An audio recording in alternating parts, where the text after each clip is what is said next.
Are you ready, John? Born ready. Jan?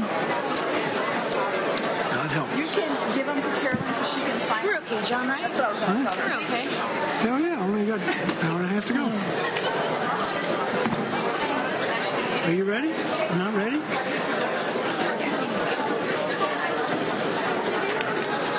That's all right. That's all right. Do you not want your water? Thank you, Jan.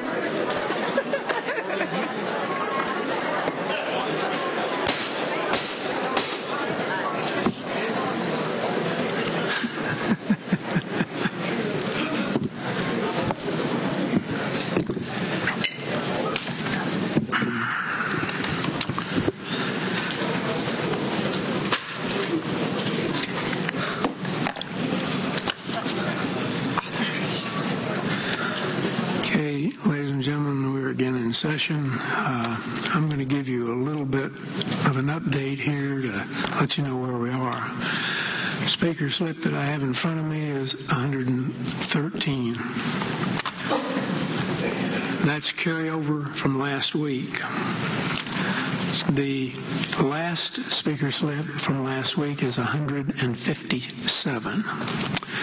I have 50 new ones from tonight here and another 8 or so in this pile, all requesting 4 minutes or so. So the quandary is whether or not we'll finish them. And if I were betting right now, would bet on that we're not going to make it finished. But I'm here to, do what we can. We've got an hour and a half, so let's, as they say, let's roll. Joshua Jerkowski, are you here? Come up, and you'll be the next speaker. Susan Miyamoto. Susan, are you here? All righty. Sean Fisher. Sean, are you here?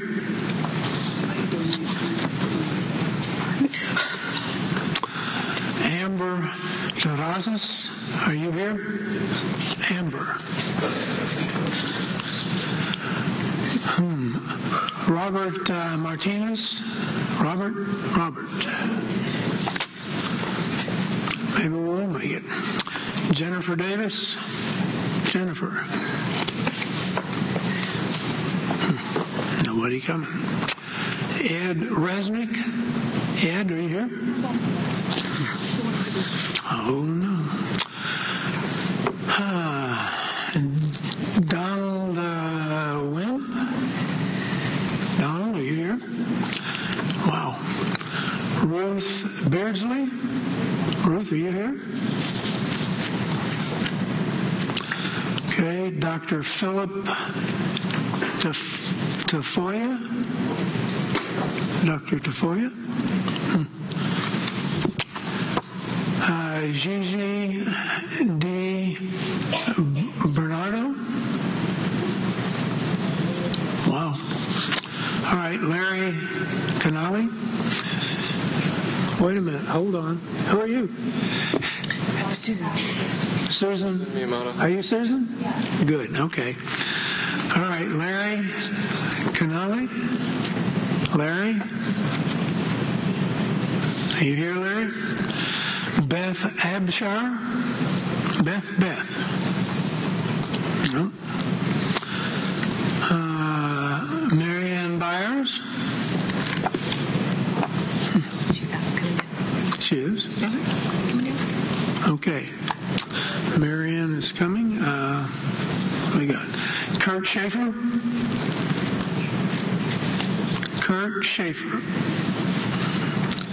Skip Davis?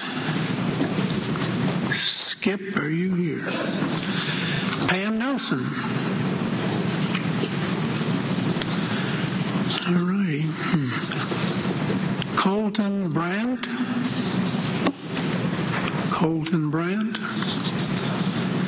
Bill Coleman. Okay. I got you. And William Patton. Here. Okay, come right up here, sir. You're on deck. All right, we're loaded up. And you're Joshua? All right. You've got 2 minutes, Joshua. Have it. Hello. I'd like to thank the Planning Commission for allowing me to speak tonight. Pull the mic up and get your mouth right in it, Okay. and talk to it. I'm kind of... Yeah, Can I make move like this? you're on American Idol or something. I'm kind of tall. My name is Josh Fredrikowski, and I am opposed to the Liberty Quarry.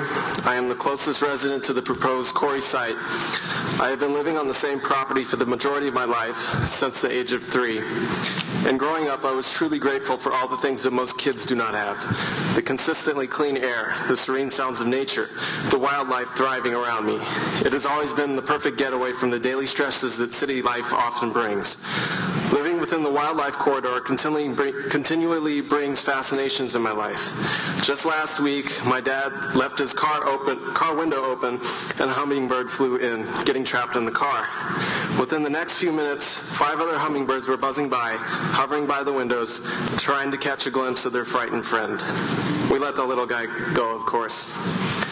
It's these unique experiences that I really enjoy. It's sad to think that the wilderness is at risk from the quarry. The peacefulness of my home has also helped me in my musical aspirations. I can practice without any interruption or noise. And while I will be leaving to study music at USC next fall, it has always been a plan for my parents to pass on this beautiful property to my brother and I. And for me, it's my dream to give my future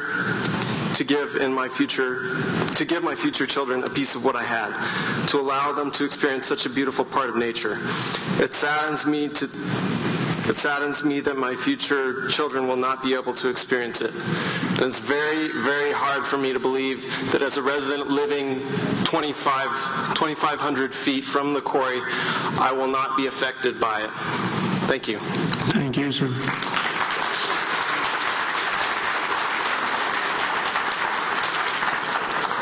Okay, Susan, let's see if your friends are here. Carol Brady? All righty, you got 4 minutes. I invite you to view the screens, and I'm showing some pictures of our beautiful area. My name is Susan Miyamoto. My husband is Mike Jerkowski, and that was my son that just spoke. We live in the area recently annexed by the city of Temecula. This day has been the focal point of the last 6 years of our lives. Our home, which has been in my husband's family for over 50 years, is considered to be one of the closest residents to the proposed Liberty Quarry. We live in a tranquil area, a little valley at the end of Rainbow Glen Road, and it is unique, more so than most rural areas, because we are surrounded by the Santa Margarita Ecological Reserve. And our property has remained in a pristine state. With unpolluted air, abundance of wildlife, and a seasonal stream, it was a wonderful place to raise our 2 sons. We and all our neighbors know that living within a half-mile from Liberty Quarry, even with the proposed mitigation, noise and air pollution from blasting, hundreds of trucks a day, heavy equipment, processing plants, as well as nighttime lighting, disruption to wildlife, possible pollution to our stream and wells, operations for 15, sometimes up to 24 hours a day, and other unforeseen problems will certainly destroy our quality of life and our dreams for the future. Being a musician and very aware of sound and silence, I'm especially concerned about noise pollution. We will experience a substantial increase in noise from the quarry. Our valley is very quiet, and I believe your staff report is wrong in claiming that ambient noise levels in the region are dominated largely by traffic-related noise from the I-15. As you heard before, the city of Temecula has taken sound readings over a 2-month period, and those readings were very low, in the low 30s, and some were unrated. The 30 decibel meter did not read noise from I-15. Currently, the community of Rainbow Heights is dealing with noise pollution from Pala Raceway. Noise studies for the raceway claimed residents wouldn't be affected, but those studies were inaccurate, and now Rainbow residents 6 miles away from the track have to deal with the noise. Those of us only a half-mile away from the quarry will be able to hear noise from the quarry, as the sound will bounce off the higher granite walls surrounding the quarry and down into our valley. And those berms are not going to protect us from noise pollution, but they could pollute our stream and drinking water with sediment. Thank you for giving me this opportunity to voice a few of my concerns. Please don't dismiss us as being less than significant and vote no on the quarry. Thank you. Thank you.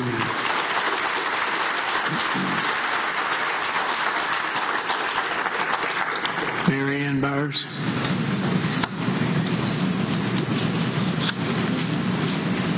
Good evening, Chairman Roth and Planning Commissioners. My name is Mary Ann Byers, and I'm the president of the Property Owners Association for the Santa Margarita Ranchos, which has about 340 households.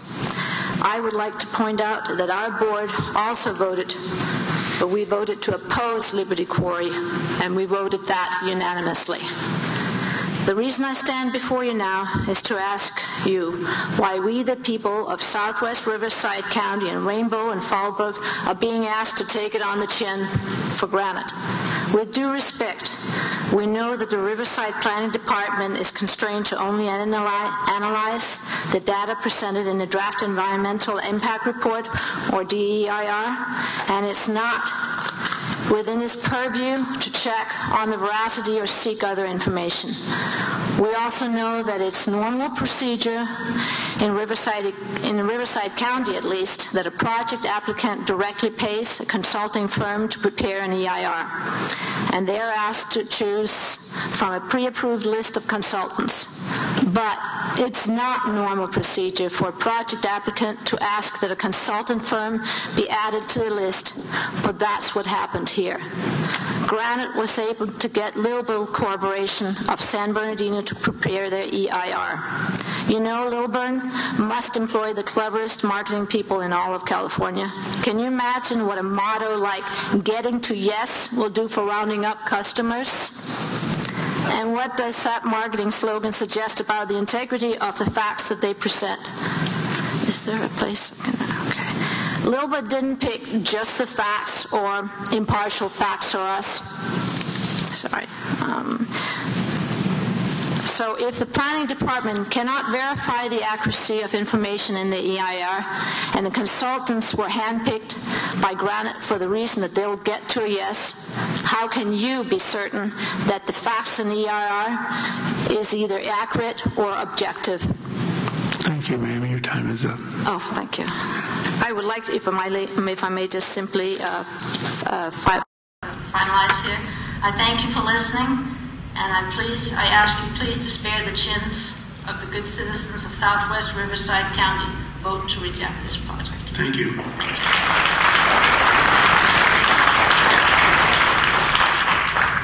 Bill Coleman. Good evening. My name is Bill Coleman. I'm a neighbor to the Jakowskis who have testified here tonight. I live less than a half a mile from the quarry also. I'm a licensed land surveyor, state of California, worked in the development industry for 30 years, so I'm not anti-development, but I am anti this project. I appreciate the opportunity to speak here tonight. I've got several concerns over the project and specifically the EIR. I don't believe that the EIR meets the standard provided of providing enough information to make an intelligent decision, the CEQA standard. My home is less than half a mile away, as I said, and the visual analysis, the hydraulic analysis, the sound and light analysis pretty much ignore what will happen in our little valley that you saw of Susan's pictures there. The EIR only addresses one of the 9 wells in that aquifer. We believe that this will do serious damage to our wells and to the valley ecology. At least for the air quality issues, even after all the state-of-the-art mitigations and everything else are determined to be significant and unavoidable and cumulatively considerable. So, just another piece of information that doesn't seem to fit for me. ER states that if there's a water shortage, that one of the mitigations will be to lessen the dust suppression, which will only add to the air quality impacts of it in the long run. At least in our quiet area, we know we'll see this light at night that reflects up. Many nights we have a cloud cover over it, and you can actually see way off in the distance a small glow from the city, but it's much further away. This is 15 to 2,500 feet from our properties. We'll see the southern footprint of it as shown in her displays. So I urge you to send the CIR back to public review. There's many studies that need to go further. ER's response to UCSD's hydrologist was inadequate. Okay, I thank you very much. I appreciate the time to be here tonight. Thank you. Best of luck.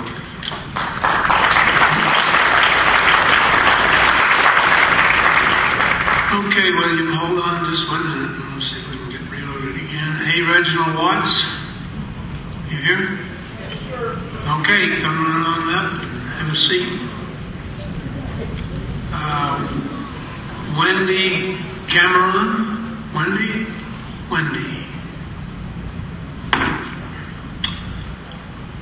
Russ Oberlander. Russ, are you here? Michael O'Neill. All right. Hold on. Let's see. I don't think so. William McGavin. William. David Reese.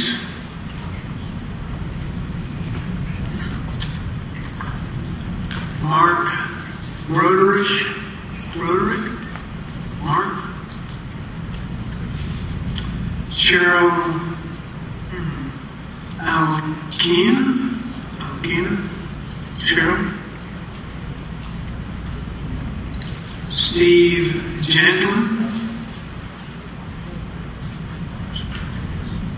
Courtney Coyle.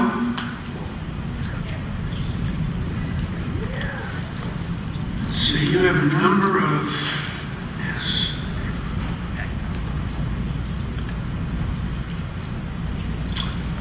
Lisa Woodward.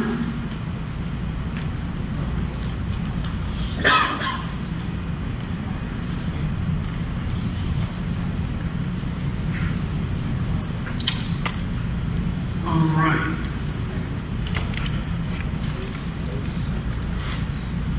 Okay, William, you're on.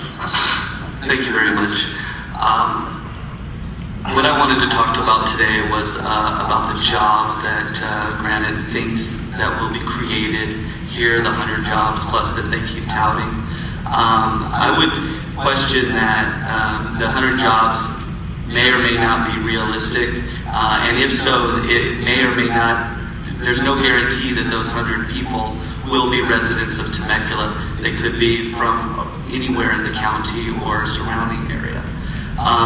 Furthermore, I am a very fortunate individual in that I can pretty much work from home throughout the United States. It doesn't matter my location. I choose to make Temecula my home because I love it here. It's very beautiful, and I would like to stay here and remain here.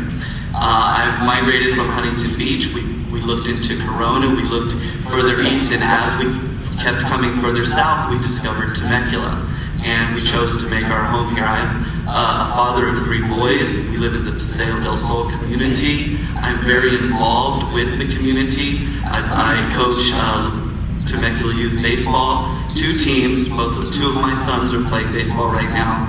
Also, I play in the Temecula Adult Softball League. My wife is has been president of the Moms Club in Temecula as well. And I make very good money.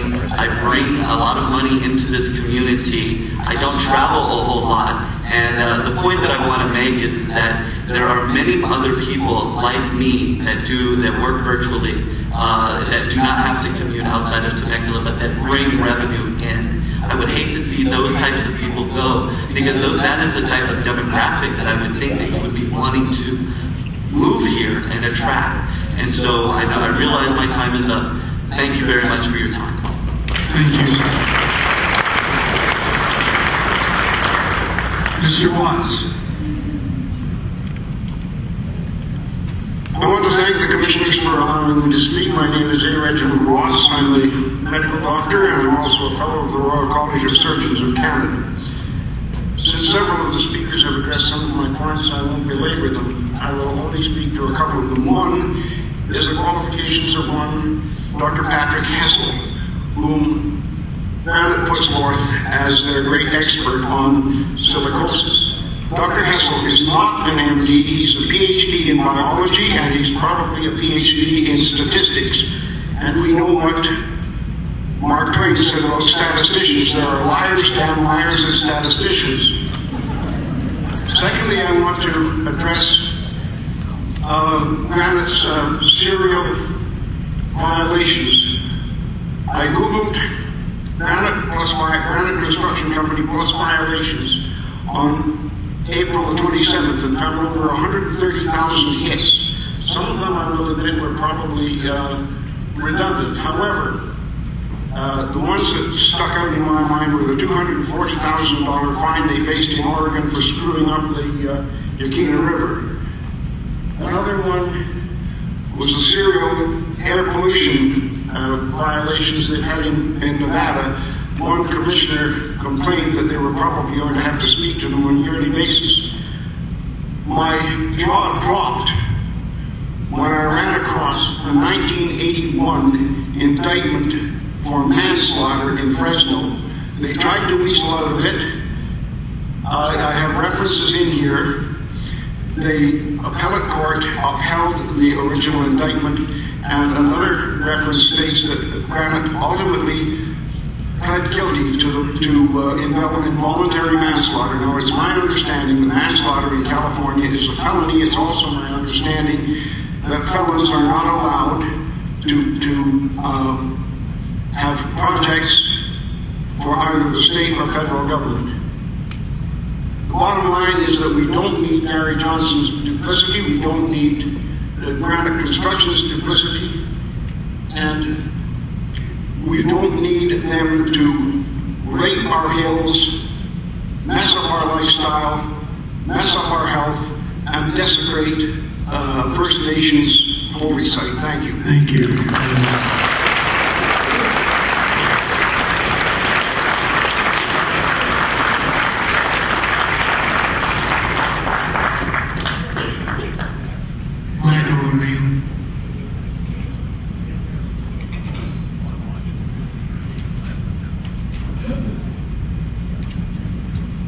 Hello. Thank you for allowing me to be presented here. My name is Michael Neal.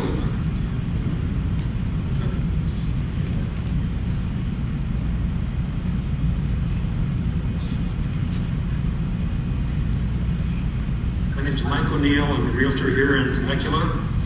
And this current market in Temecula, even though we indicated earlier that it's not going to be significantly altered by this mine, it's already been created due to deregulation and bad loans. And I also tie this into the mining companies that routinely break regulations by ignoring the regulations that they break and then paying the fines. My issue really is trust. You can go back to the Upper Big Branch mine in West Virginia where 29 miners were killed. There had been 57 serious safety violations, and there was 2 violations the day before the mine collapsed, and they had paid fines of $382,000, which doesn't really make up for the fact that we lost 29 people. And then there's BP. So do I trust mines and people that are sensitive about the environment? No, I don't. My sign was defaced in front of my house. There was no quarry, and somebody came along and crossed off no to make it quarry is okay. And another neighbor saw someone pick up a sign, fold it in half, and walk away. That's the big yellow signs that we had promoting our stance. Abbott may leave because of the clean air rooms that they had. It won't be satisfactory for them to continue to do business here. And actually, for 75 years, that's looking pretty far into the future. A lot of things have changed in 75 years. This was zoned for mining probably 100 years ago. Well, there was nobody here. If they were going to mine, it wasn't significantly, it's not going to alter our environment significantly for the people who are living here. This is a very big community, 200,000 people. before 75 years, we'll be driving hydrogen cars. Everything could change. Hey, sir, your time is up. What is the significance of the pictures that you've projected up here? Oh, I didn't point that out, did I? There's 11 properties. This is the most polluted areas in the United States. 6 of the 11 are in California. Number 1 is Bakersfield. Number 2 is, I don't know why it says cities, but it was Los Angeles, Long Beach, and Riverside. So we have enough pollution as it is what I'm saying. So it's better to clear up what we have before we continue to add to it. All right, thank you, sir.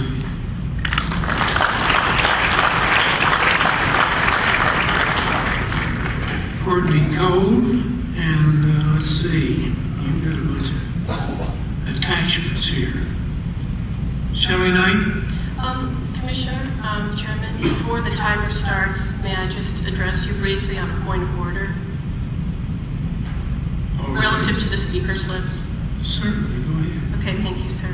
Pachanga respectfully requests to defer its testimony for 3 reasons. First, as you, Chairman Roth, mentioned earlier, the Planning Commission has not yet responded to the 3 governments' request for a date certain to present its experts. Secondly, we also learned just tonight that the Fair Political Practices Commission has been requested to issue a written ruling in this matter, and we are 2 planning commissioners and I believe county subject matter specialists short.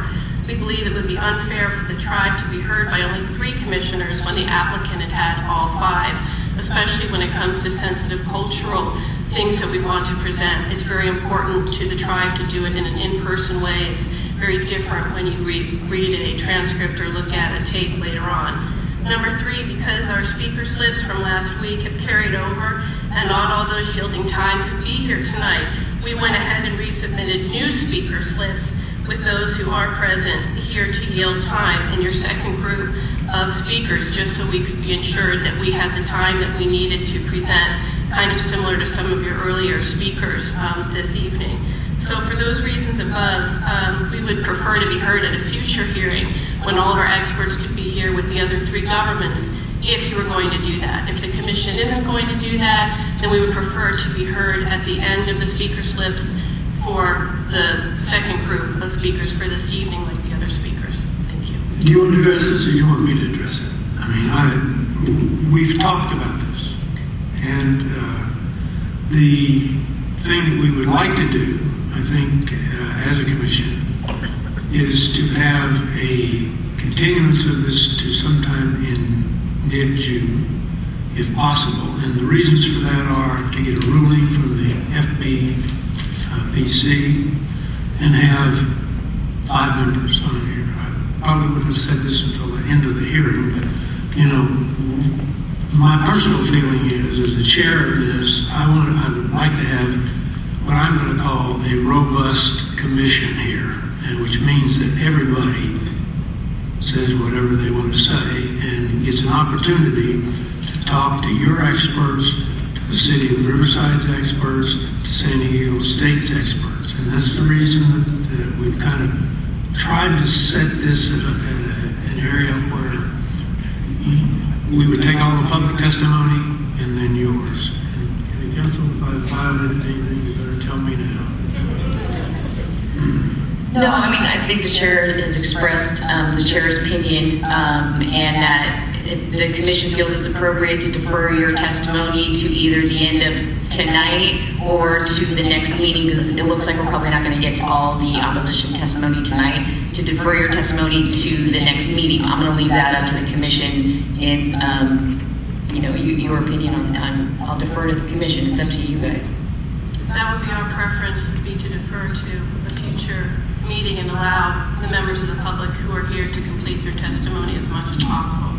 Mr. Bennett, speak up. First of all, I'd like to ask the speaker, you mentioned county specialist. Who are you referring to? I'm referring specifically to Leslie Moraquan. She is the county archaeologist, and we believe that she has subject matter knowledge that would be useful to the Planning Commission, but to our knowledge, she has not been at these Planning Commission hearings. Does anybody know about whether or not she's been requested to be here? I don't know. All right. I wanted to clarify that because I wasn't aware we were missing a county specialist. So we really had not talked about, as a commission, we hadn't talked about where we were going from here. At the end of the last meeting, I offered up a suggestion that this, in my opinion, this case is complicated enough to warrant kind of a different approach by the commission. So I suggested that the city of Temecula take the lead with Pechanga and perhaps 2 or 3 others in presenting an organized, if you will, organized opposition, full of expert testimony and whatever resources that can be brought to bear, so that we have a point counterpoint. We don't just allow 10 minutes, in an abbreviated presentation, so that we really vet this in a proper manner. We haven't really discussed that as a commission. It's kind of been marinating, if you will, over the last week. County Council may have an opinion on that. It probably violates a policy that's been in effect heretofore with this commission. But in my opinion, it's just a policy. The commission is able to waive that policy for this particular very complicated case, and I would like to encourage the commission to do that.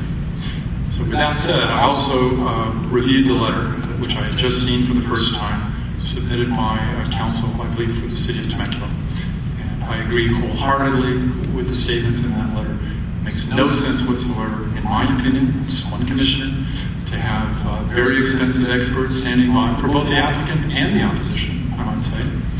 And it merits, in my opinion, an organized, systematic approach where we devote maybe 3 hours, maybe 4 hours to the subject of air quality.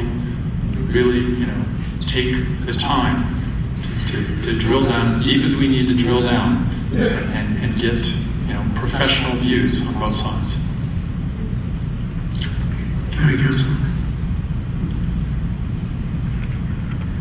What I would like to remind the commission about is that this is a public hearing, and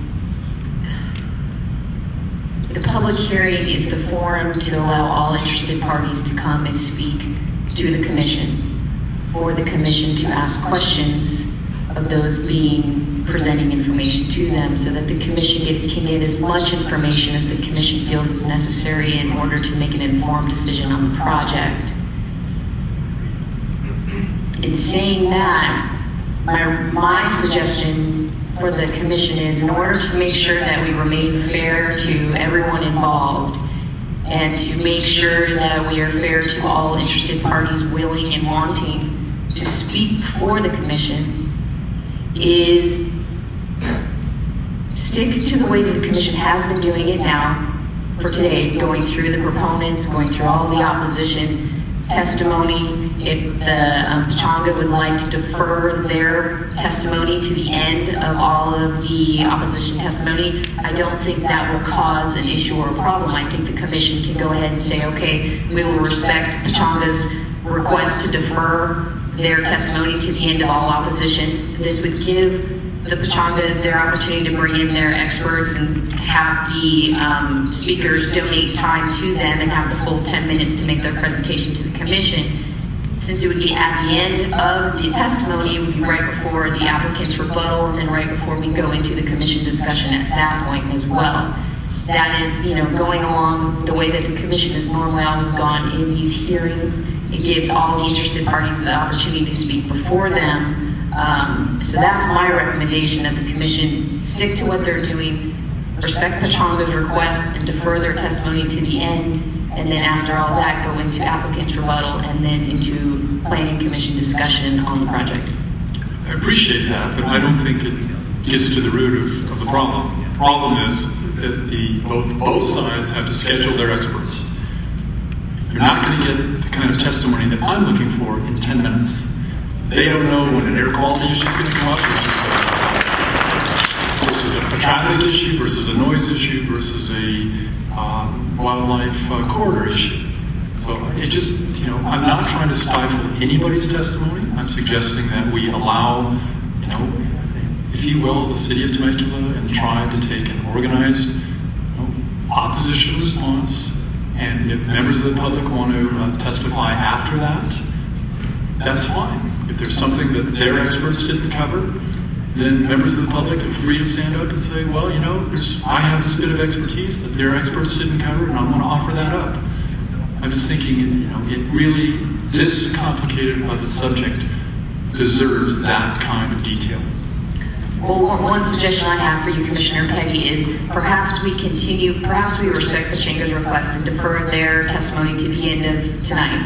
See how far we get into the opposition testimony. That might give the Commission a better idea of when they would be able to get through all of opposition testimony, and we'll be able to give a clarity of when we'd be continuing the next hearing to, and then Pachanga would be able to know when to have their experts to be able to come and be here to be able to fill out those speaker cards and donate their time to their representative to be able to present their information to the Commission, and the Commission at that time could ask questions during that exchange between the person providing the public testimony and the Commission. Certainly wasn't suggesting that Pachanga or anybody else's experts be ready to go tonight. I fully expect us to take the rest of the evening, and we're probably averaging about 4 minutes per speaker, so that's about 15 an hour, so obviously we're not going to get through opposition testimony tonight. So we needed to take a day certain to continue this hearing to, but I'm suggesting that we advise Pachanga, the city of Temecula, and anybody else. I mean, SOS has Mr. Johnson. Maybe somebody else is part of that group to get together, present an organized opposition, and take it subject matter by subject matter. Unless we advise them of that, how can they prepare otherwise? And for us to sit back and ask them questions and allow the clock to kind of run by asking questions, just, in my opinion, doesn't provide an organized structure for the proper amount of debate that I think we need to have. And the chair wants to jump in. I do want to jump in. I don't like the approach. I just flat don't like the approach. We've said what we would like to do to get through all the public testimony and then get to Pachanga, City of Temecula, and the San Diego State. My prediction was that probably wasn't going to happen tonight. That these are grown people. They don't need, I don't think, the Planning Commission to direct them how to operate. They can talk to each other till they're blue in the face. And we don't need to sponsor this type of an operation. Unfortunately, under our rules, per our policies, they only have 10 minutes. And they can be given, we can ask them questions, but they can only be given enough time to allow for 10 minutes. They, in my opinion, cannot adequately prepare and have their experts prepared for a 10-minute response. We've had a couple of 10-minute responses. And I think they've done a good job. I don't want you to misinterpret what I'm saying here. I'm saying we're not going to preload this in any direction, That's the only thing, is we're not going to, sit here and try to figure out, okay, we're on this side or that side. This has to be straightforward. And Commissioner Petty, what we want to make sure that we are doing in this public hearing is remaining fair to everyone, fair to all interested parties wishing to speak before the Planning Commission on this project. The way that it's set up right now is that each speaker is allowed 2 minutes. They're then allowed to have 4 people donate their time to a total amount of 10 minutes. Now each Pachanga, the cities of Temecula, and SDSU could in fact get multiple people and get multiple people join them and donate their time and in fact go over the 10 minutes, but it would still have to be a speaker with 4 people donating them. But at this point, I don't think it's appropriate right now for the Commission to set that schedule. We need to allow the interested parties to do that on their own and come to the Planning Commission and present their testimony to the Planning Commission so that you can consider it in your decision on the project itself. I don't think that approach is adequate in this case, and I'm suggesting that we do it a little different in order to get an organized approach to both sides. But I'm just one guy. Yes, Commissioner Zamora. In the interest of this meeting, I say we stick to policy and we're going to have to address that at a later time. Let's move on with the hearing tonight. Defer agenda, and we'll stick with policy. I certainly agree with that. There's no way that we're going to get into expert testimony today. But I'm saying that in order for them to get adequately prepared, we have to give them direction. And if we're not prepared to do that tonight, then I just see this thing kind of being drug out, unnecessarily in my opinion. But I certainly don't think we're going to accomplish anything with experts today. But on the other hand, if you're counsel for Pechanga, but if I'm counsel for Pechanga, I'm thinking chicken and the egg thing. If you guys aren't going to allow for us to be, fully prepared, then I want to, get my licks in tonight, right? So to speak. Right, but we would like to have the adequate time. And as I said, we did exactly as your county council had suggested for our 5 speakers for the last hearing. We had 10 people, or, we had 4 added to each of those 5 speakers. But realizing how the chair was conducting it this evening, if each of those speakers wasn't here, you lost your time. So we went ahead and we had our people come again and filled out new speaker slips that are in the second batch, and we're willing to defer to that time after, which is in the second batch. But we are still very concerned about only having 3 of the planning commissioners here. We think that's a fundamental fairness issue. There's still a big open question mark under the FPPC, and I'm very concerned about that as their outside counsel. So. Well, I'll make an observation. I've been out there before, and we organize things. And I thought, this is a personal opinion, nothing else, Temecula City Council did, one spoke on one issue, another spoke on another issue, another spoke on it. That was only 4 minutes. I didn't think they did a particularly bad job of doing that. I thought they did fairly well doing it. I think if you have so many speakers and you want to line them up and say you speak to this and you speak to this and you speak to that, it doesn't stop us from doing what we're doing right now, which is discussing it and talking to you or talking to the speakers and asking questions of the speakers.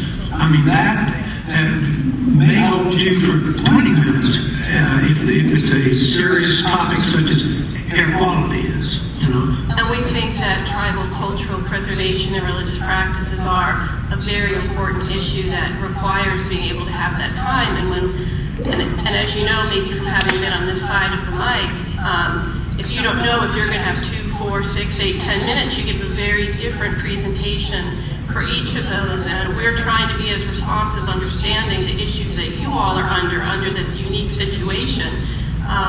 So there's just some open issues for us that we're very concerned about, and we just would like to defer for now. And I can stand up here, Well, I think at the beginning of the hearing, I said I can't tell you when we're going to finish the public testimony. I mean, you're asking the question of the letter that was signed by Mr. McCardle and Mayor Roberts and Matt Rom, for me to predict something that I don't know what the answer is to right now. So we wanted to get through all of these public testimony issues to get to the point that you can bring in experts, they can bring in experts, everybody that wants to can bring in their experts. They can tack 4 speaker slips onto it and have 10 minutes, and if we have serious questions regarding to it, then we'll ask, we'll ask what those issues are.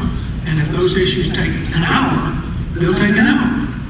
Whatever it takes. Mr. Chairman, I'd like to hope that we're going to ask the appropriate questions. But my fear is I don't know that I don't know certain things. I think I have enough common sense to hear both experts say their piece and decide from there, just like a lot of people in this room. But if I'm the tribe, or I'm the reserve, or I'm the city, I don't want to depend on us asking the right questions in order to make my point. Why would they have to do that? I don't understand that. How much should it depend? I would like to block out a time certain for them, let's give each other up to an hour and say, give us your best shot. Pretend we don't know anything about the air quality in this area. Give us your best shot, and let the proponent go, and let an organized group of opponents go. And at the end of all that, we're going to have a rebuttal from Mr. Johnson over here in construction, and we can ask questions of him too. I mean, that's the way this process works. I mean, we're not going to exclude anybody, but the thing that I'm afraid that you're saying is that Mr. Johnson deserves to be heard just like anybody else. And you're saying that let's have a bias in this direction. And I just think that's the wrong way to handle it. They're both biased. I mean, they both have maybe points. Commissioner Pettit, once again, we just need to make sure to reiterate that the public hearing needs to remain fair for all interested parties. The mechanism is there to enable Pechanga and the city and SDSU and any other interested party out there to fill out the speaker cards, to get enough time donated to them according to the rules. You could get up to an hour. Nothing is preventing them from getting enough people to join them and sign those speaker slips to get enough time in order to do the presentation they feel is warranted. Well, but per our rules, they'd have to get a different speaker every time. They'd have to get 10 minutes per speaker. So they're going to have to, if they wanted to have 6 separate speakers, logistically, it just doesn't make sense to do it that way, in my opinion. Okay, we got your opinion. If you wish to defer, then as far as I'm concerned, you can defer. We'll defer to the second grouping when you get to that, whether it's this evening or next hearing, whenever that may be. All right. Okay. Thank you. Thank you, sir.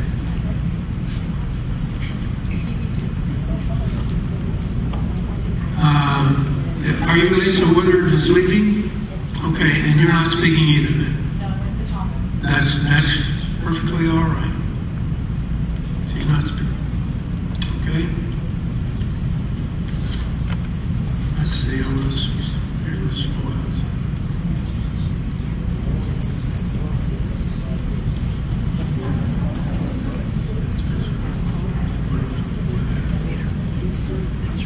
Well, let's see. Do we have anyone here that's still wishing to speak? This looks like Cindy Smallwood. Okay, you're going to defer. All right, here's another deferral. And Laura Miranda, I know she's a counsel, so she's going to. All right, thank you. And I'm sure Paul McCarthy is going to defer. No. Okay, and we're down to David Pauley. David Pauley here. Okay, David Pauley here. Catherine Pauley here. Nancy Barnett, please come up.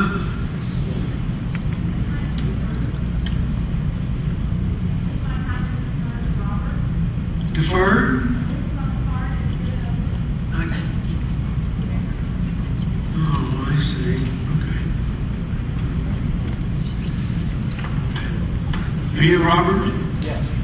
Robert Barnett, then, and Nancy is giving her time to you. Okay, let me see if there's anyone else we can bring up here. Providence McAllister, are you here? Yes. Prudence, well, all right. I would have called that a V. That's all right. Not the first name that's pronounced. Thomas Mendiola. Thomas, are you here?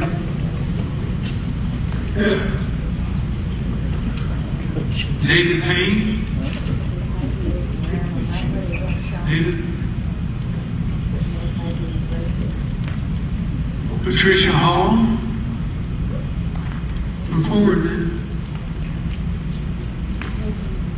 John Rogers.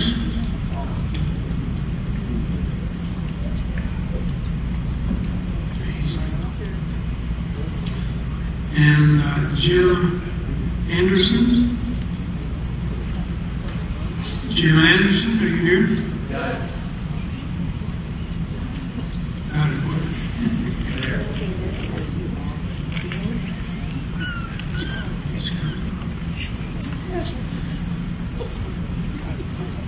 You, Robert, then? Yes, see if we can find it. You've got 4 minutes here. Let me see if we can find another one. Just keep right on ripping through these. Polly Tarani. Okay. All right, hold on there. Get you this time. Go ahead, Robert. You have 4 minutes. I'd like to begin my 4 minutes by, after that tiring delay, suggest that the city of Temecula, the Pachanga-Mano Lusueño Indians, be able to have a separate response where they can deliver their expert testimony. I am a California licensed general engineering contractor. I currently live in Temecula for 12 years. I've been in this area for 35 years. I've watched it grow. I've grown with it. I would imagine that in that time the quarry was zoned okay. There could be mining in that area. There was no quarry. After the population boomed here in southwest Riverside County, now they want to place a quarry. I've listened to the comments for and against this quarry, and I've decided that I'm against any quarry in the Rainbow Gap. I prepared a list of statements, things I'd like to say, and I'm going to change tact because there's been a lot of great testimony this evening.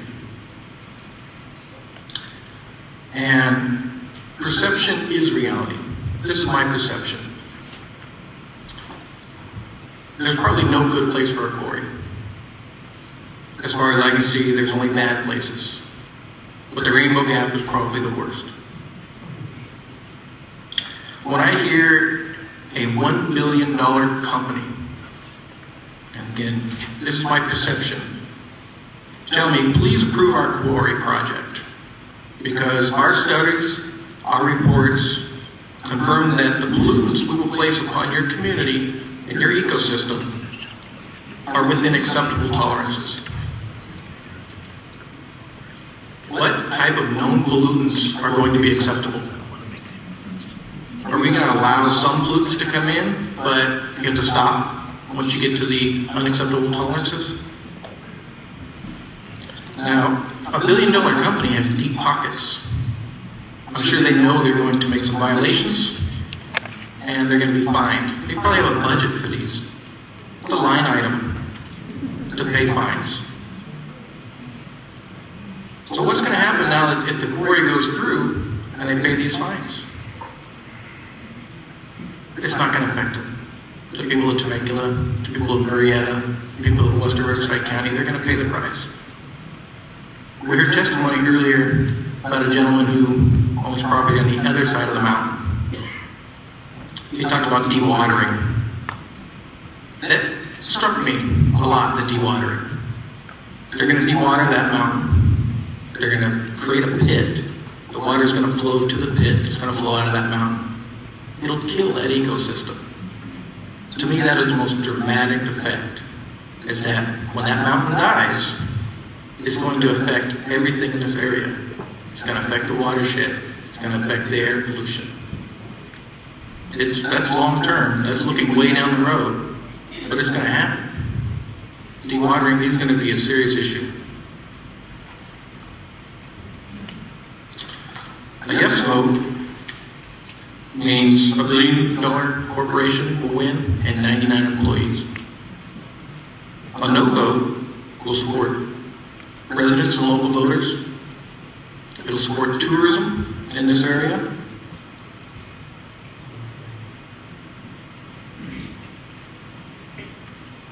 And I'd like to recap one gentleman that talked last week. He said the most precious thing we have is air. Thank you. Thank you.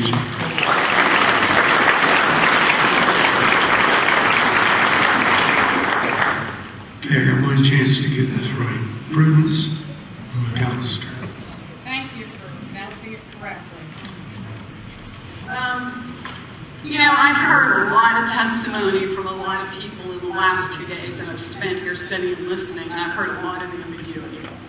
I hear from people who live locally, people who are not experts, as Mr. Petty just pointed out. You know, and we can all stand here as people of this community, and we can give you our opinions, and we can give you our feelings and our thoughts with regards to our property, with regards to how beautiful this area is, and with regards to how clean the area is, et cetera, et cetera. But the bottom line is we are not going to know, not any of you, not any of us, are going to know the repercussions of this quarry until the quarry is in fact being mined. 75 years, when we're all dead, this quarry will still be being mined. To think that it will cause no problem with regard to any issue, whether it's water, air, land, or people, is ludicrous. I originally come from Pennsylvania. I have seen coal mining, which one of the gentlemen here discussed briefly with regard to West Virginia. I have seen the devastation that it causes. I have seen the lack of water that it creates. It destroys the watershed. It destroys underground water. It destroys water from the top of the land. It ruins springs. It destroys everything in its wake. I have seen this happen for the majority of my life. Now we're watching fractionated oil drilling, gas drilling, excuse me, which creates poisonous gas and poisonous water as a result of the process. They convinced everyone, this is wonderful, we're giving you all this money. Oh wow, okay. You give us all this money in exchange, what do we get back for it? We get back devastation, we get back ruined land, we get back poisoned people, we get back death. You've got 75 years of this. How many children will die? And how many people will die? And your time's up. Thank you. 2 minutes? My time's up. I agree with this man. You need specialists. Because 2 minutes is ridiculous.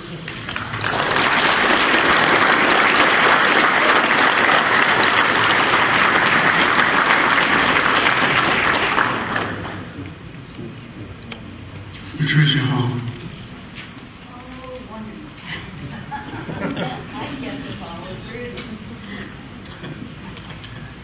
You're the cleanup hitter. Hi, my name is Patricia Hall, and I've lived in Temecula just under 16 years.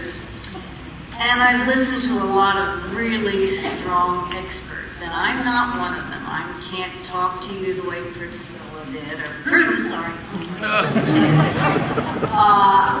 And she has passion and fire, and she has a lot of experience. My experience is more simple. I have questions that are rhetorical. I don't expect answers, but have you all, any of you, driven back past the Pechanga Resort, back to the high school, Great Oak? Do any of you have children or grandchildren who live here? Do any of the children you have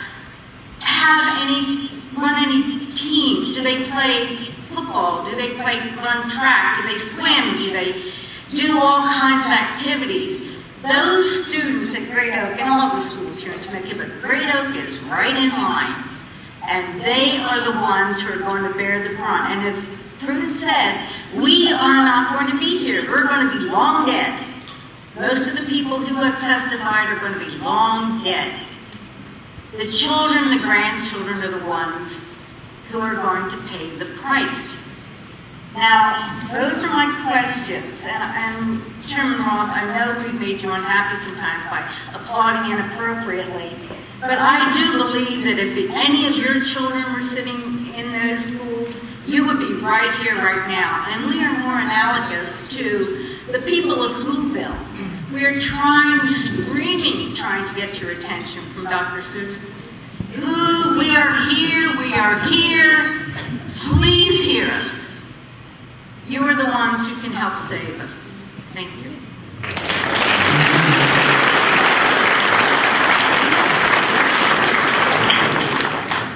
Mr. Rogers.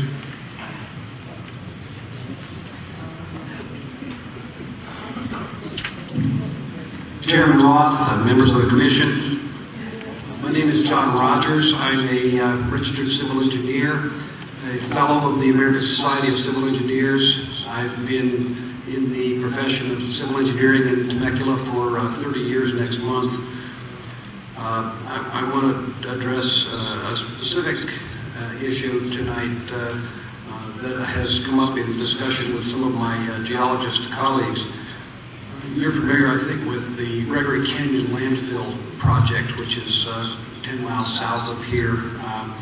It is located within 5 miles of the Elsinore Fault, and the landfill project is prohibited within that distance of a landfill because of an earthquake fault, because of the possibility that a fault rupture would cause toxic carcinogenic chemicals from the landfill to leach into the groundwater, into the watershed. The Liberty Quarry is only 2 miles from the same fault, the Elsinore Fault. It's also only 1.5 miles from the Santa Margarita River. The quarry proposes a 1,000-foot deep excavation in a seismically active area. And in the EIR, the granite EIR references numerous toxic chemicals that are going to be present at the quarry, whereas they're only possibly present in a landfill. The Commission really needs to consider what the effects of a possible seismic activity of major consequences could have on the groundwater resulting from a release of these toxic chemicals into the groundwater. I urge you to consider this and make your recommendation to the Board of Supervisors that they deny this project. Thank you.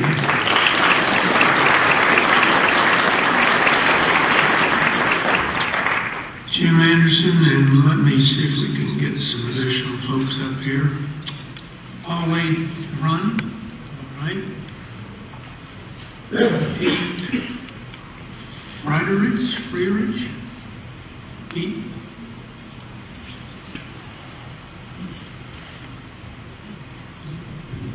Jack Rohrbaugh. Jack, are you here? Jerry Gonzalez.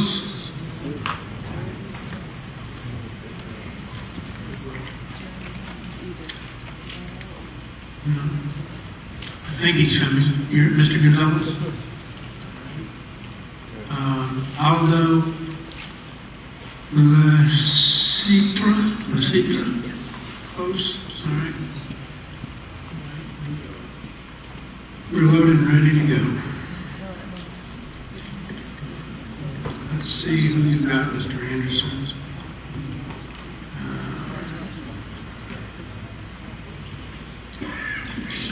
Dennis Sandra, are you here? Thank you. Bill Stubblefield, thank you. And Tori Uncle, thank you. 8 minutes, sir. Thank you, Commissioner. Chairman Roth, we're trying to... Mr. Roth, Commissioners and Council. I'm Jim Anderson from the Greenville Planning Group. And second slide, please. Sorry. All right, we've got a little technical difficulty. Let's see if we can get his presentation loaded. May I have a second, please? Get a different disc. You can certainly do that. Where would it be?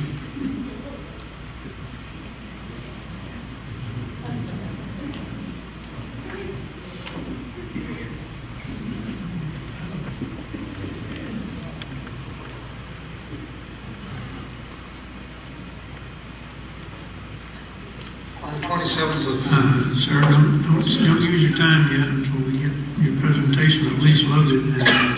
And if it doesn't load, I'm going to ask you to sit down and we'll have somebody else talk until they figure out what they're doing here.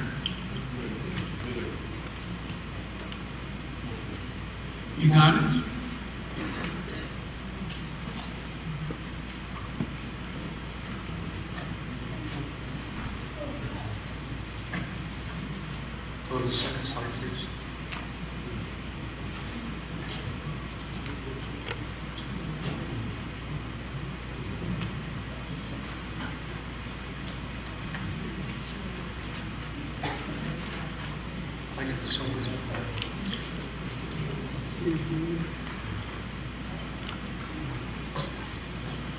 While I'm waiting for the disc, there's two pictures there. The first one. Well, we're going to start your time. And the disc doesn't work. Okay. Second slide, please. All right. Your time's rolling. Okay. September 27th, I wrote this letter in 2009 to the Board of Supervisors requesting that if the project was approved, there would be a separate on-ramp for the quarry. Slide, please. I appreciate the commission, and I know that at the end of the day, you will only have two choices. You can recommend approval of the project with caveats, with perhaps another interchange, or you can deny it because of too many mitigation problems. Next slide. In response to this letter, our planning bureau granted came back with several responses. One of them was that traffic would be reduced. Next slide, please. Our community on Good Friday conducted a small traffic survey. We found out that the level of service for the entire interchange is around 16,000 vehicles. And on that particular morning, we counted 7,000 of them in 2 hours. Okay. The next slide shows that Granite's projected 2030 numbers have already been exceeded on 3 intersections on Good Friday, which was a light traffic day. Granite says the intersection will be simplified. This is a simplification. I've addressed the little area in green that you can see in the slide. It represents the area of a football field. Football is a contact sport. Traffic should lead. There are 7 intersections within a football field up there. Okay. 16,000 vehicles a day plus 1,600 Granite trucks are expected to play ball in that football field. Okay. I don't think that would work. Next slide. Granite says since the interchange would be restricted, it would be safe. Next slide.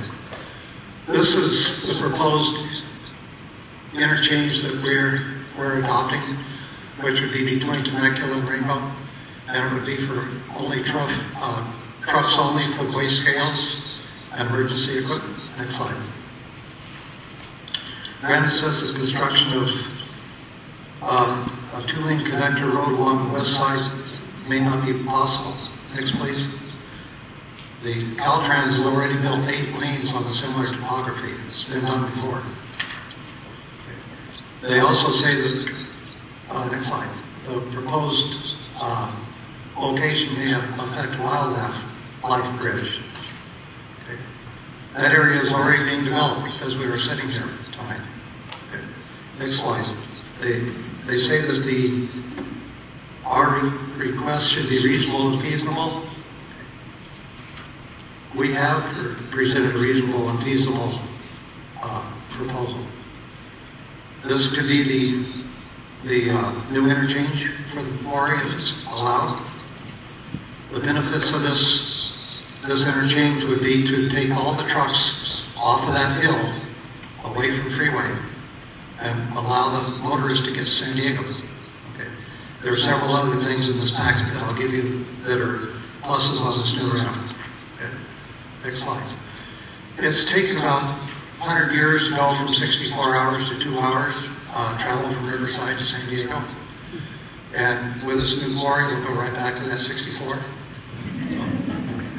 So your legacy will basically be travel time. Call me if my number's on the speaker slip. I can give more information. I can travel to Riverside for you. And lastly, I believe, Liberty Quarry, last slide. It's just not the right location. It's not good for the area. It's not good for the environment. It's just not good. Thank you.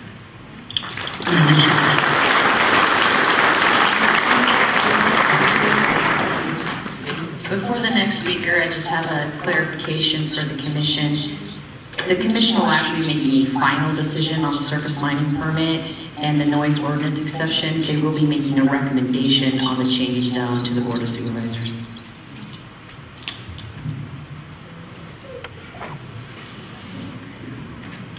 Polly, Ronnie. Carrie Polina's coming with me also. We do everything together. We do it all together. Well, if it's a tag team, at least her card is here and we can see And it. she's just going to stand here because we do it all together. We're from Lake Elsinore, and we've been having problems You've got with 4 agriculture. minutes. Mr. Rapp and commissioners, we're so happy to be here this evening and to get the time to talk to you about living with an active quarry. We live in Lake Elsinore, and the quarry that's across the street from us is Pacific Aggregates.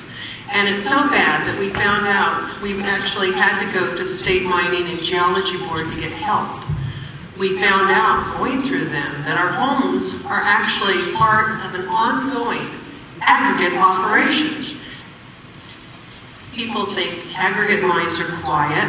At least that's what Granite wants you to believe. They believe there's no silica dust, and there are a lot of problems. Tonight we're going to address one problem, and that would be the noise.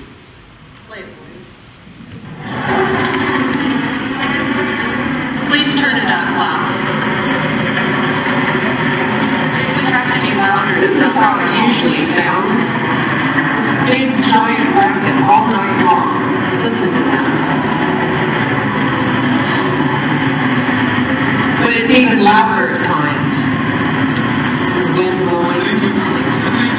I don't want you to waste any more of your time. I mean, we understand that. Just tell us where it is and what it is. I beg your pardon? Tell us where it is and what it is. Okay, it's an aggregate quarry. It's in Lake Elsinore. It's across the street from us. It's on Lake Street. Is that truck traffic or is that it has a lot of, it has constant truck traffic. We hear jake brakes. In the beginning, we didn't know what a jake brake was. All we heard was beep, beep, beep, beep, beep all night long. And we would hear rock crushing all night long, constantly.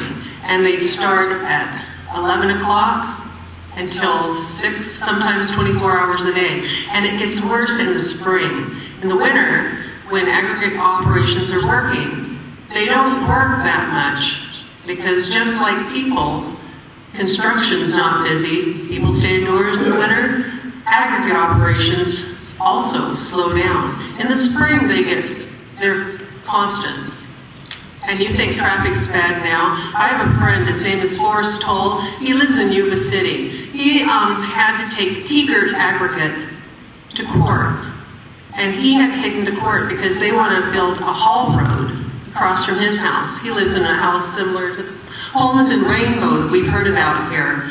These people are afraid for their lives, so they went to court, and Judge Deborah Givens in February threw out the EIR that Teagert had gotten. They also threw out the SMP and all the other permits. Teagert now has to start over, and that's where these people can take it if you decide to let them get their SMP and grant them their wish with their EIR that's so questionable. Any judge will find it inadequate. And then the other thing is, in Lake Elsinore, we're having a state mining and geology board meeting on May the 12th, and we'd like everyone to attend our meeting. You need to learn about mining, and you need to learn all. It's so, we usually make cupcakes. You know, for our families, we've had to learn about mining in the last 2 years, and mining is so boring, and it's so complicated, and you have to get past the miners saying, oh, we've been mining these parts since the 1800s. Well, they used to hunt for Indian scalps until 1864, and I know that because I'm part of the Wintu tribe in Northern California. And they don't do that anymore, and they don't need to mine anymore. Thank you.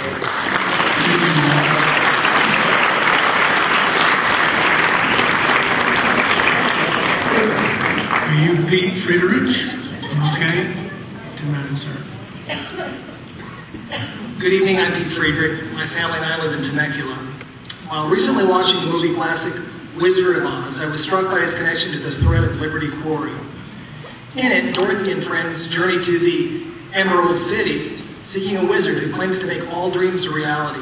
However, Dorothy soon learns, in fact, that the wizard is simply an elaborate stage prop, constructed to get others to believe in something that isn't true.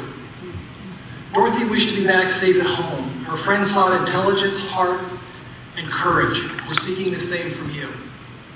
Scientific studies show air pollution from China has been reaching our western shores for years.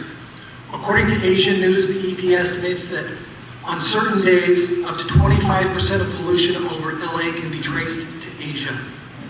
Thousands of times closer to the proposed site, with strong winds constantly blowing from that direction. The question should not be if, but how much and how long will it take pollution from the project to reach our community? Toyota of Temecula employs 140 people. Are numerous project risks worth what amounts to slightly more than 2/3 of one car dealership? Declining property values and home equity leave area residents without vital funding sources for college or starting businesses and employing others. Health concerns have residents considering relocation. Backup community is now a common term. It means displacing families and children at critical times in their lives. Others will be forced to endure whatever risks may come their way. Granite has waged a relentless marketing spin and PR campaign designed to sell the idea that 2 + 2 = 5. Last week, a news columnist mentioned objecting to seeing Granite representative delivering gifts to his own office. Project endorsements come from individuals who may benefit from approval while conveniently ignoring countless others who refuse to support this project. Granite's land use attorney admitted that he expects experts on both sides to disagree. Doesn't that mean that Granite's own findings are debatable? Vote no on the Liberty Quarry proposal. Protect the local environment and the quality of life for thousands. Oh, and just like in the movie, the little people are counting on you. Thanks. Thank you, sir.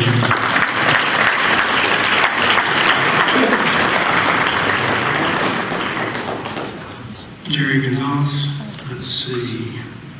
We have an attachment here. Michelle Balleridge. Okay, you have 4 minutes. That's in case we go over. Try to keep it.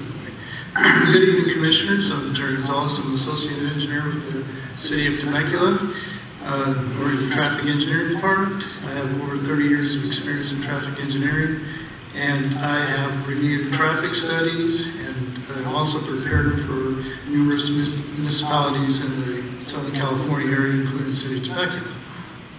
As I mentioned, I'll try to keep my testimony short to the point and focus on the traffic impact analysis. The applicant concludes that the project will reduce truck traffic along Interstate 15 corridor based on the analysis of truck counts performed on I-15, which are included in the EIR as Appendix K1. This truck count document is actually a hypothetical report and does not fully address the impacts that are created by the additional truck traffic. In fact, when I was reviewing the hypothetical report, I wondered, where is the real traffic study? Additionally, the traffic study was finally submitted and is provided and used as a foundation for the traffic analysis, which indicates that the project will generate approximately 1,600 trucks, which equates to 4,200 passenger car equivalents per day at the project's build-out. Yet, with this significant impact, the traffic analysis did not go far enough to analyze the project's impact at intersections on major corridors such as Winchester Road, Rancho California Road, and Temecula Parkway. Where all this trucks go to when they get off the freeway? What kind of impacts are we going to have on our intersections that are adjacent to the freeway? Most of these intersections are operating at levels of service E and F. How do we mitigate those impacts? None of that was addressed in the traffic study. Introducing additional truck traffic will increase the delay in the vehicle queues along our intersections and will impact the operation of our city's arterials. Furthermore, since the arterial intersections are not analyzed, how do we as a city mitigate some of these impacts that will be created by the project. Aside from the delay and the congestion, the traffic analysis again falls short by not addressing the impacts to the infrastructure that will be caused by the additional truck traffic. Who pays for the deterioration of city streets over the project's 75-year lifespan? Clearly, there are a lot of unanswered questions and unfounded conclusions. You will hear from the city's consultant at the next meeting that will reinforce my testimony here tonight. Thank you very much. Mr. Chairman. Hello. Yes, Commissioner Betty. Dave or Matt, when we, as far as you know, it's our planning consultants here, when we scoped this project, who determined which intersections to be studied, and did we do a consult with the city of Temecula? Do you know?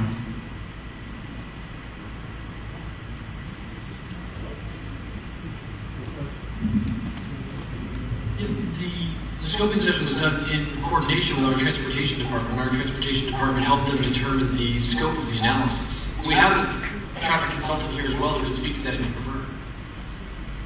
Okay, is that this gentleman? Right. I just want to know if there was a consult done with the city of Temecula. Go ahead.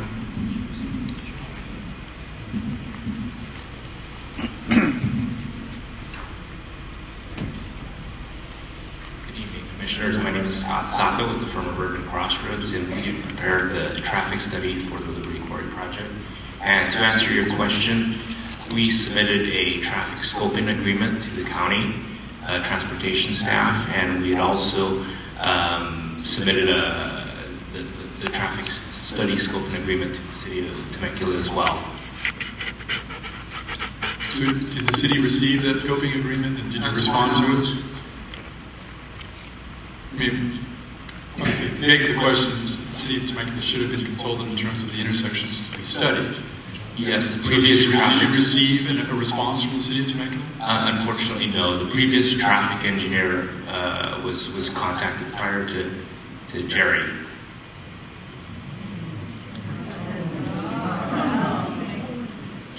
Do you know anything about that at all? I know, but I can assure you that had we seen, or hopefully had I seen a copy of it, we would have specifically asked for adjacent intersections to be addressed, because some of these trucks that are getting off the trailer are obviously going to impact those intersections.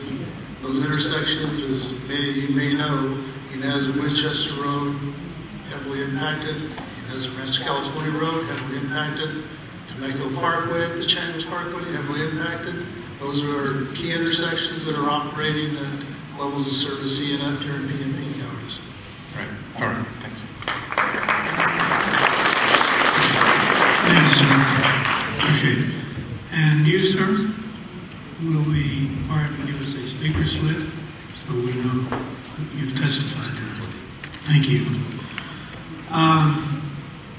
My wife's had 5 minutes to 11. We're going to terminate this at 11. Mr.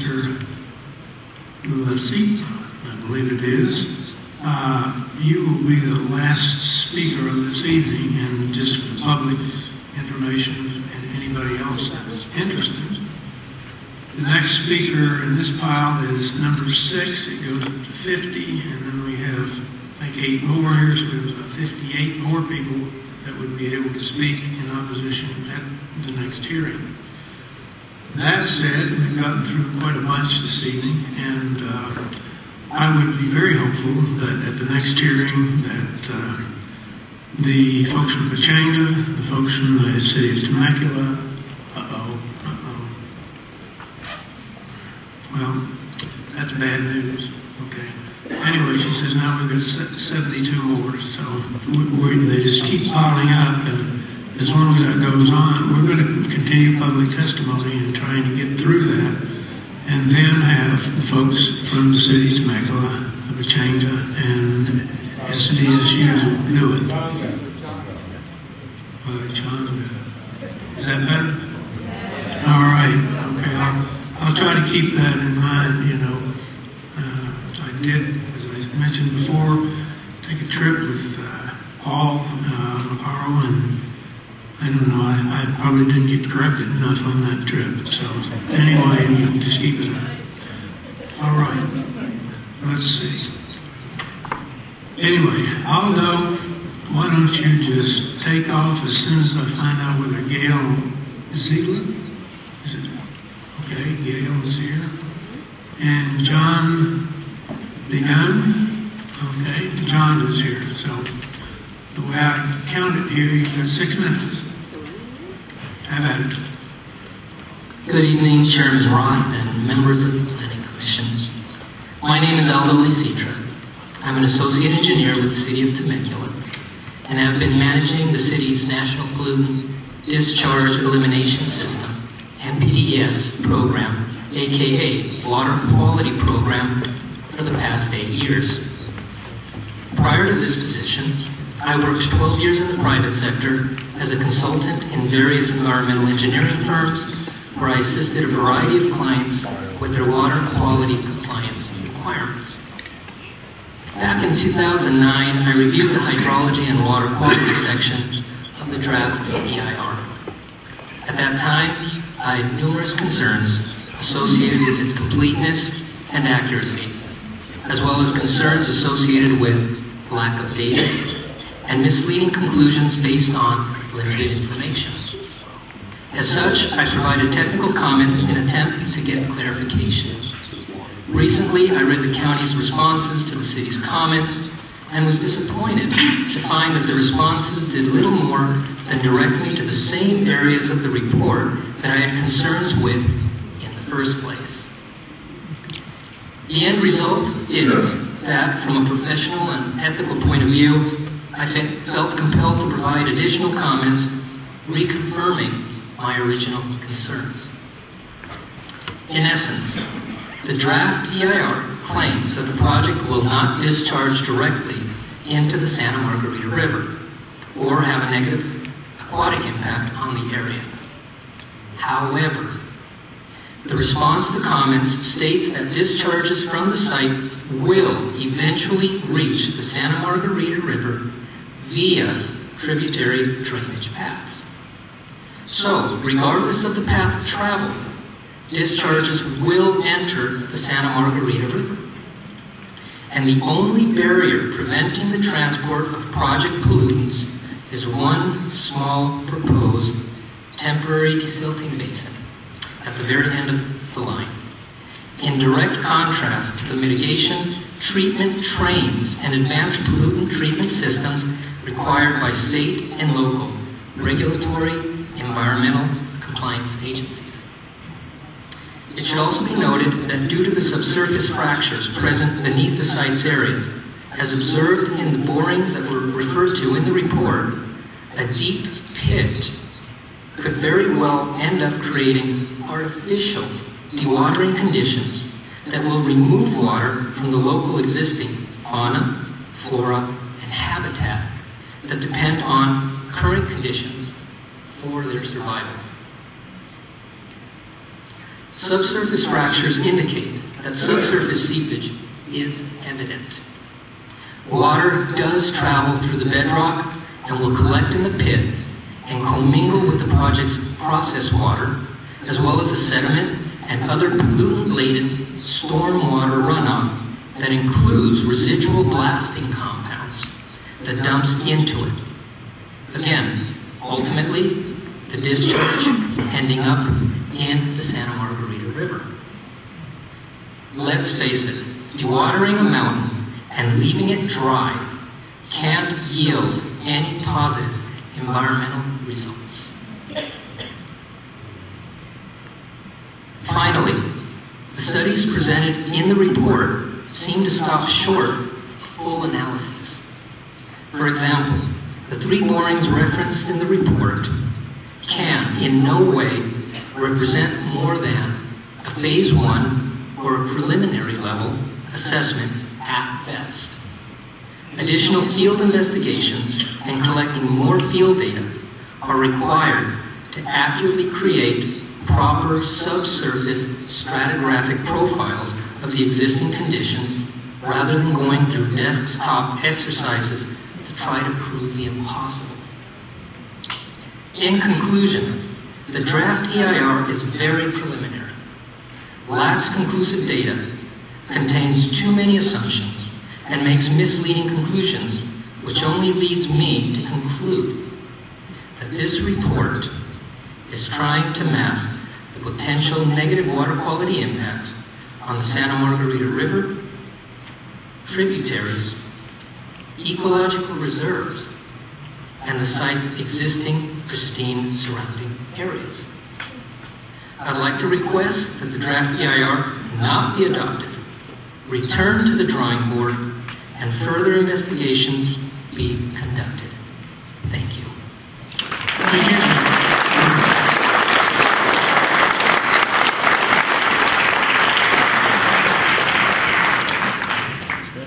I have a couple of documents here that we'd like to enter into the record. The one is a testimony by Mike Jerkowski and Susan Miyamoto, and let's see, Warren Coleman, or William Coleman, I'm sorry, that were heard earlier, and we'd like to have those introduced in the record. That's going to conclude this evening's hearings. Let me see what we've got here now. I've got 6 out of 50, and how many were this list? We've got 72 on the next one. Mr. Chairman. Yes. I know we talked about this a little earlier. County Council gave her opinion in terms of people testifying again. I think it needs to be made clear that currently, County Council's opinion is probably an interpretation of the Brown Act, as I understand it. It says that if we have a hearing longer than 5 days apart, anybody that testified before can testify again, even though it's a continued hearing. Well, on one hand, that's great. We're all for freedom of speech and a lot of testimony. On the other hand, this thing could go on forever. People are going to retestify and retestify and retestify. And I'm wondering if there's any way we can ask County Council to go back and see if we can limit retestimony to something that had not been covered in the prior hearing. County Council, is there any flexibility in your interpretation with that at all? Well, just to clarify, what's going on right now, you have the public hearing, and then you also have the Brown Act applying to public meetings. Because the meetings are taking place more than 5 days between each other, we need to repost an agenda for each meeting. Therefore, because we have a new agenda being posted for each meeting, each person people in the public have the opportunity to speak on any item appearing on the Commission's agenda under the Brown Act. I'm more than happy to look into this further, Commissioner Petty, to see if there's any, flexibility in that, and I can report back to the Commission. But right now, my recommendation is that we need to be following it for the public hearing as well as for the Brown Act. But if we if we post the agenda as a continuation of the hearing, doesn't that give us, legal cover to say that you've already testified and, we don't need to hear from you again?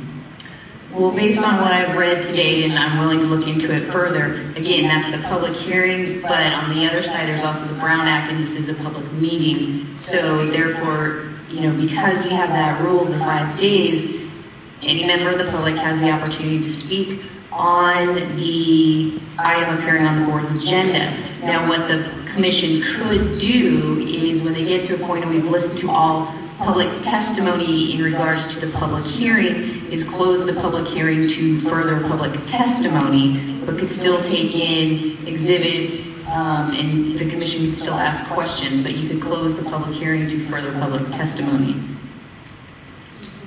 All right, well, I appreciate a little further research and seeing if we have some flexibility on that. My issue with closing the public hearing is, again, because of the complicated nature of this particular project, there could be new things that come up that we will want to have additional further public testimony.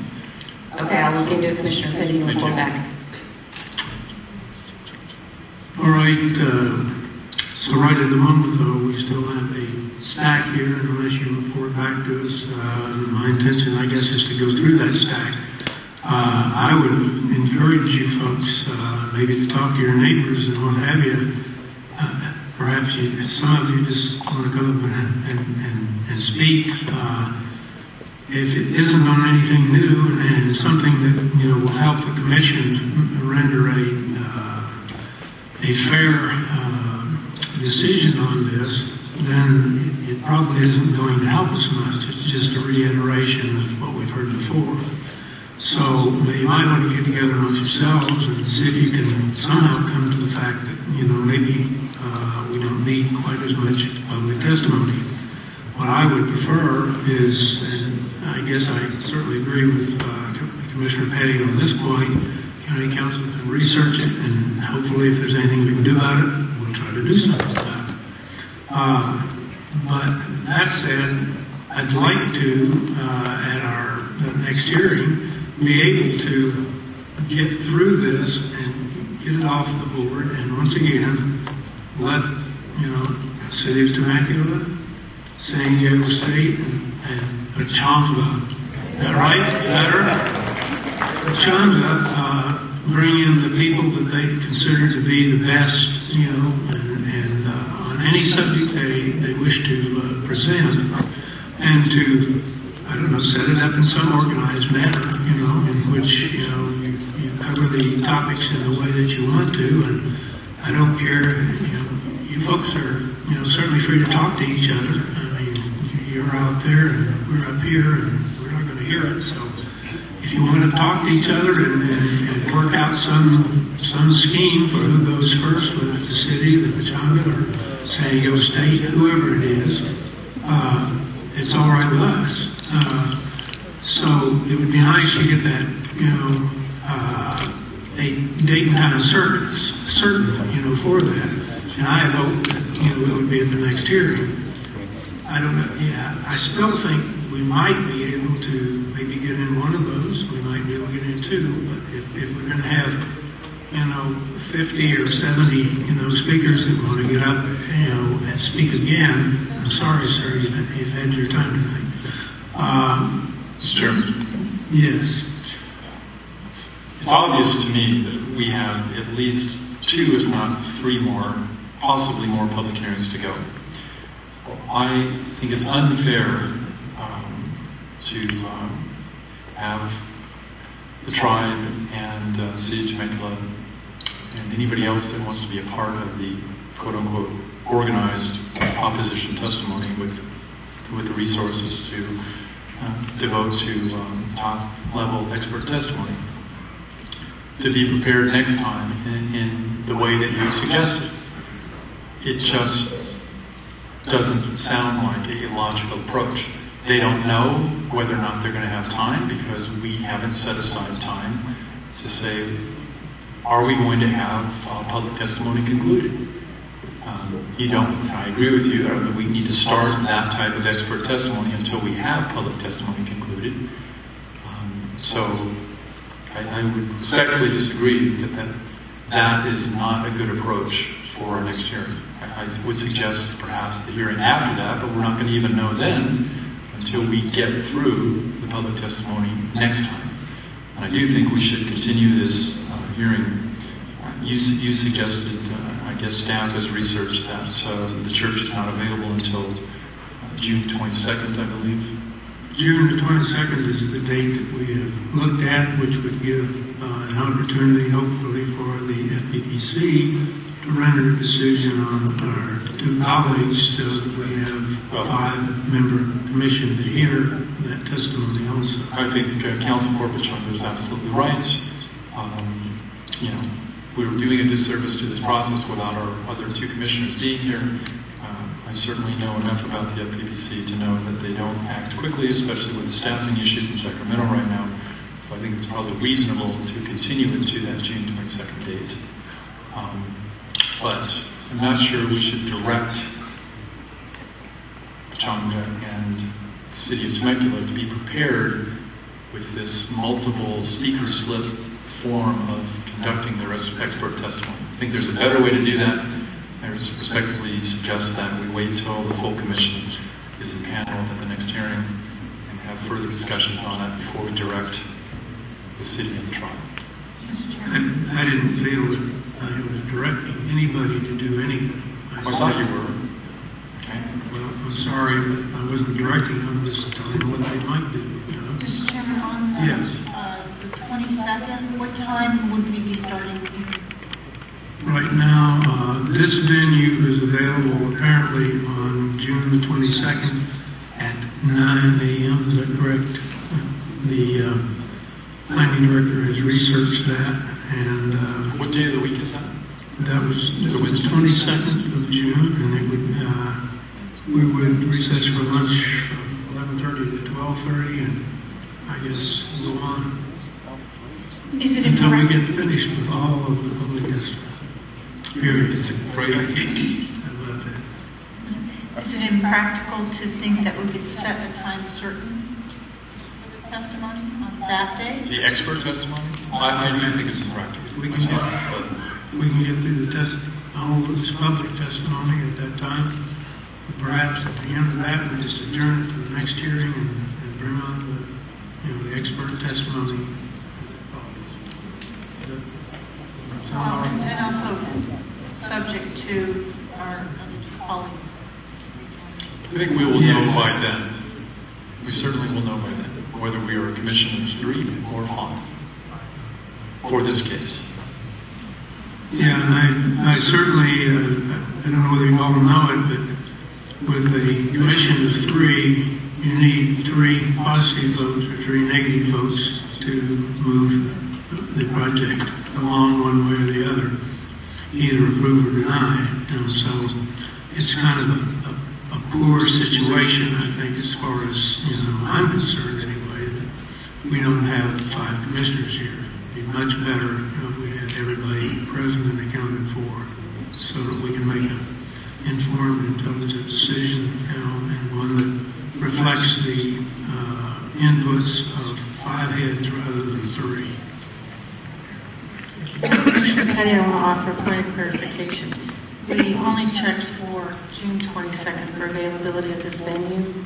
We did not check any other dates in that we have other planning commission dates during the month of May, and that appeared to be the earliest date that we could have it with hopefulness that your colleagues will be able to resolve their FPPC issue. I think the 22nd is probably wise. And possibly, Mr. Strait, do you think that there will be answers to my comments on the EIR and the staff report by that time? Yes, sir. We should have answers to your questions. All right, if you have that will be available for distribution to our members of the PC, the applicant, and the press, and anybody else that may be interested. So you need a motion for a continuance to that date? We need a motion so to take it. We can just make sure that the public hearing is remaining open as well and being continued to that date. And the time was again? It's 9 a.m. on the 22nd of June. All right, that's a motion. Okay, we have a motion and a second. All in favor? Aye. All opposed? All right. Thank you all very much for your patience and attendance. There's been no definition with regard to the word fair in any contractual legal document. So what does that mean? It's all the same place we were before. Show up and we have a one figured out.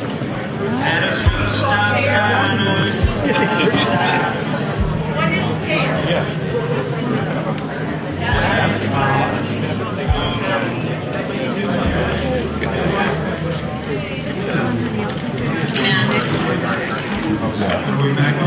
Item has been continued and the commission still has agenda items to consider, so if we can please either exit or sit down, because the commission still has some items on the agenda.